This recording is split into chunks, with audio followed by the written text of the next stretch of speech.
And it's probably gonna be real weird and awkward, but I want y'all still to, just clap it up, right, laugh, and get along, because this motherfucker is ill. You read the back, if you read the back of the fucking his work, you gotta read the back of this shit. This shit is trippy as hell. It's Sammy ThrashLife. Y'all make some noise for Sammy ThrashLife, y'all. Alright, so I've never done this before, but if I'm half as good at public speaking as I am at smoking cigarettes, you are all in for a real treat. Alright, so yeah, my name is Sammy. I have borderline personality disorder, and I used to shoot a lot of heroin all day, every day, and it made me miserable for a very long time. I went away to treatment for 2 years, the better part of 2 years, and while I was in treatment, they made me paint and draw, which is something that I'd never done before, and I fucking hated it. But I kept at it, and eventually something clicked, and it kind of became my favorite thing in the world. The last treatment center I was at, I was there for 7 months, and I found out really abruptly that I was going to have to leave, and that was really terrifying because, it had been a long time since I'd faced the real world, let alone faced the real world without the aid of heroin. So, the first day that I found that out, I painted this, and I know you guys can't really see the art in this lighting, but you'll see it out there. Anyway, it says, I was terrified. I wanted to fucking kill myself. That's all I could do. I did not want to go back into the world, but I just kept hearing my friend Chris's voice telling me, as he had when I was still shooting heroin, he would say, "You can't kill yourself, Sam." And so this is called, "Don't do it! Don't let anyone tell you you can't kill yourself. You totally can." After I got out, I was lucky enough to, my parents are duds, they were terrible, but I picked up a lot of surrogate families along the way. And one of them let me move in with them, and I had no source of income, I had nothing. They had a weird collection of antique dolls that they had inherited, that they told me that if I could sell it, I could keep half of the money. I was 27 years old, sitting in this dark garage by myself.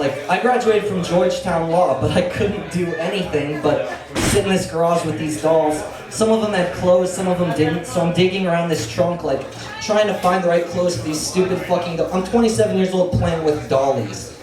And so this one says, "If you had told me when I woke up this afternoon I'd be spending the day alone in a garage filled with weird antique dolls," well, yeah, obviously. And I couldn't get it to look the way that I wanted, and I hated it so much that I decided I should do something different. The title kind of gives it away. It's called, "It Smells Like Pee Because I Peed on It."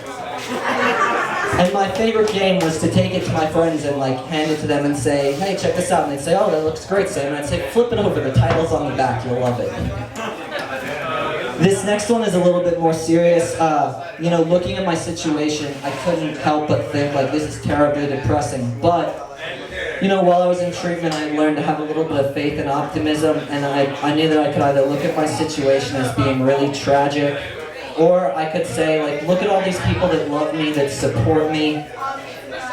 It's just called "Everything Works Out Exactly As It Should," and that's kind of the philosophy that I had to adopt in order to not die. And everything has worked out as I feel that it should, because these days, all I do is as the title of this piece indicates, I throw shit fits in my head and then I paint funny faces about it. And people give me all of their monies for them. I don't have to work. I just do this.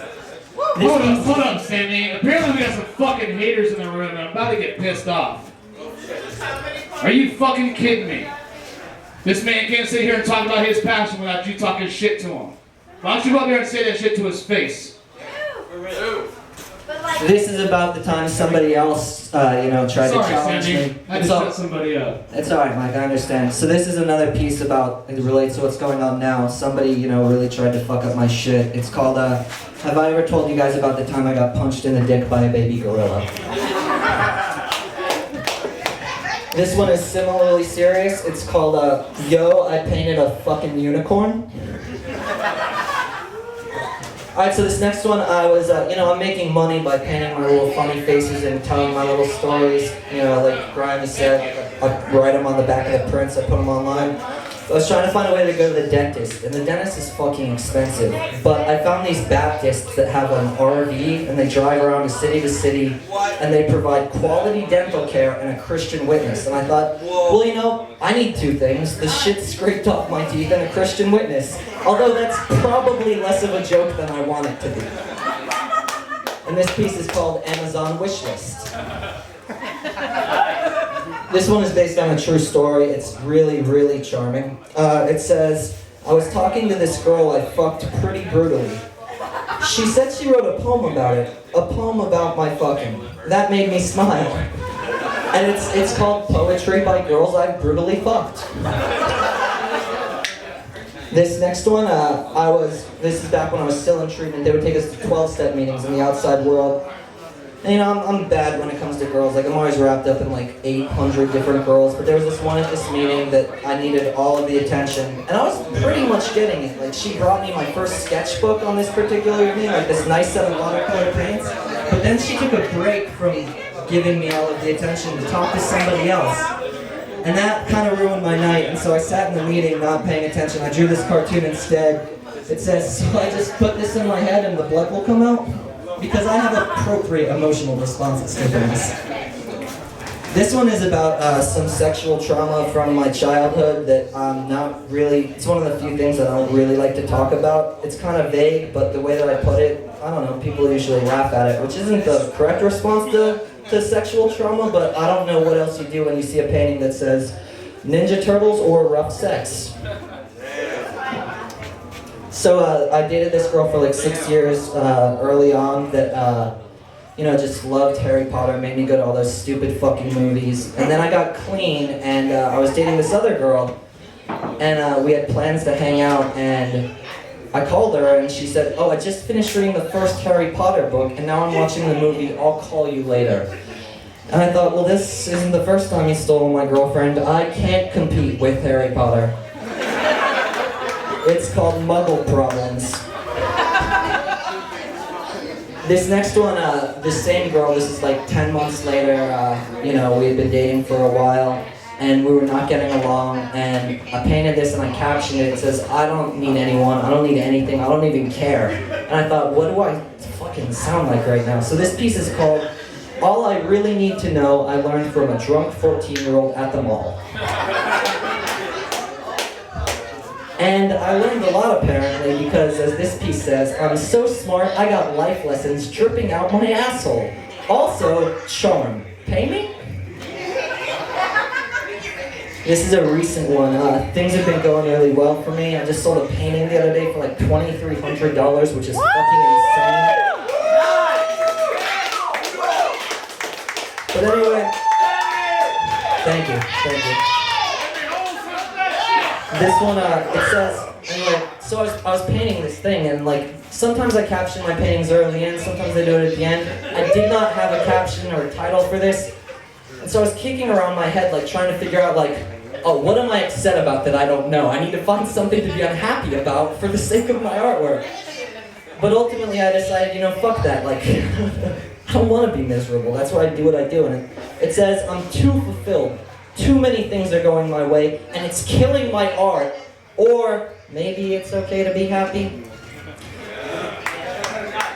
This one is called Eat Gummy Worms and Smoke Crack with Someone Who Appreciates You. This one I drew in a restaurant on a kids menu because I am a 28-year-old adult. And it says, blow bubbles for fun, not strangers for drug money. This next one was a response to another piece that I had done. I drew it up. This is when I had first gotten out of treatment, and I put it on the internet, and I got a lot of compliments on it, but the world didn't like bow down before me and really praise, you know, my tremendous talent as should have happened. And so it just says, and then my genius went unappreciated again. This next one is my favorite piece that I've ever done. It's you know, I was struggling with like, what do I need to do in order to be happy? I felt like there were all these bold decisions I need to make, but I was afraid of what the consequences would be. It's called Eradicating the Threat of Happiness, One Bold Decision at a Time.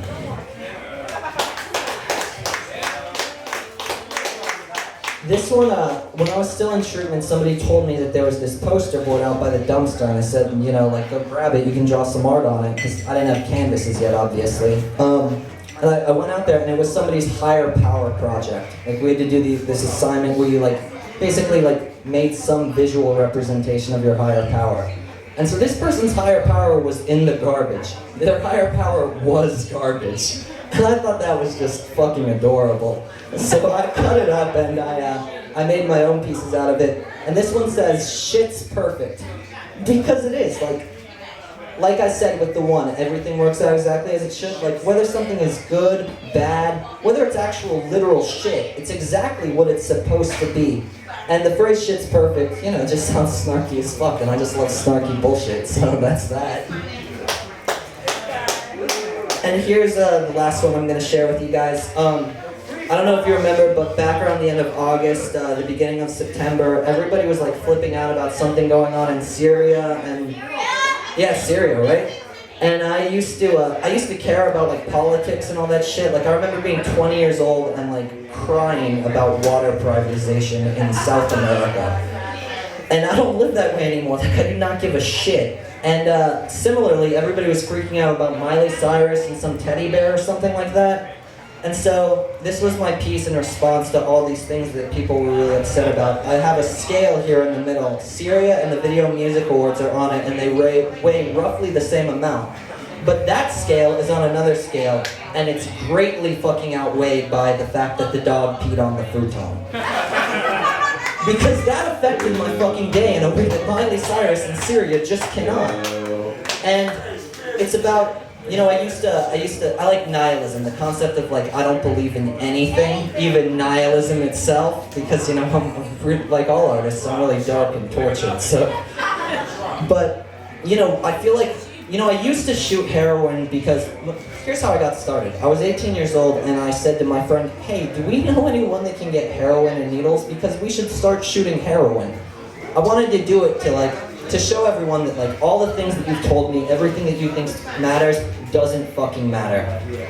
There are better ways to say that than shooting heroin, as I've found with these funny faces. Because I feel like I'm doing the same thing. I'm basically telling the world to fuck off. Like, I have a law degree from one of the best schools in the goddamn world, and I live in a fucking minivan and paint funny faces instead.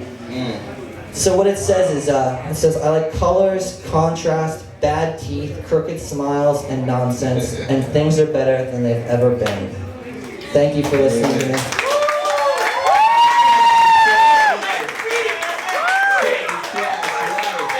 I'm going to be in the front room if you want to pick up some prints. They're all between $15 and $30. If you just want to look at them, read the stories on the back, that's cool too. Thanks again. Sammy. Yeah. Hey, Mandy, can we get Mike?